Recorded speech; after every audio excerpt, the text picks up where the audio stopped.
பாம்போட விஷத்துல என்ன இருக்கு அப்படிங்கிறத பார்த்துடலாம்.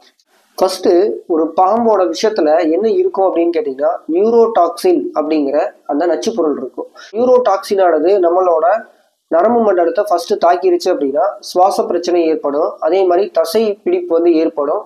இதயம் வந்து பாதிப்படையும். ஸோ இதன் காரணமாக தான் சில பாம்போட விஷயமெல்லாம் பார்த்தீங்கன்னா நம்ம உடம்புக்குள்ள போன உடனேயே நமக்கு வந்து எஃபெக்ட் அதிகமாக இருக்கும். அடுத்து பார்த்தீங்கன்னா ஹீமோடாக்சின் அப்படிங்கிற ஒரு நச்சு பொருள் இருக்கு. இந்த ஹீமோடாக்சின் அப்படிங்கிறது ரத்தத்துல இருக்கக்கூடிய சிவப்பணுக்களை அழிக்கக்கூடிய தன்மை இருக்கு. அது மட்டும் இல்ல, ரத்தம் உறையிறதுக்கும் இது காரணமா இருக்கு. இதன் மூலம் பார்த்தீங்கன்னா ரத்தமானது ஒரு இடத்துல இருந்து இன்னொரு இடத்துக்கு மூவ் ஆக முடியாது. அடுத்து ஒரு நச்சு பொருள் என்ன அப்படின்னு கேட்டீங்கன்னா மயோடாக்சின் அப்படின்னு சொல்லுவாங்க. இந்த மயோடாக்சின் அப்படிங்கிறது தசை திசுக்களை வந்து அழிக்கக்கூடிய தன்மை இருக்கக்கூடிய நச்சு பொருள். ஸோ இதுவும் பார்த்தீங்க அப்படின்னா பாம்போட விஷத்துல இருக்கு. ஸோ இது என்ன பண்ணும் அப்படின்னு கேட்டீங்கன்னா நம்மளோட தசையில இருக்கக்கூடிய திசுக்களை அழிக்கும். ஸோ நியூரோடாக்சின், ஹீமோடாக்சின், மயோடாக்சின் இந்த மூணுக்கும் பார்த்தீங்க அப்படின்னா என்சைம்ஸ் வந்து தேவைப்படுது.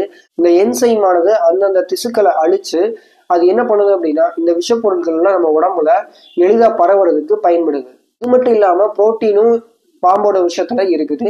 இந்த புரோட்டீன் என்ன பண்ணும் அப்படின்னு கேட்டீங்கன்னா வலியையும் வீக்கத்தையும் கொடுக்கும். ஒரு பாம்போட விஷமானது வயதையும் இனத்தையும் அது எந்த சூழ்நிலையில வாழ்ந்துகிட்டு இருந்தது அப்படிங்கிற ஒரு காரணியையும் பொறுத்து தான் இருக்குது.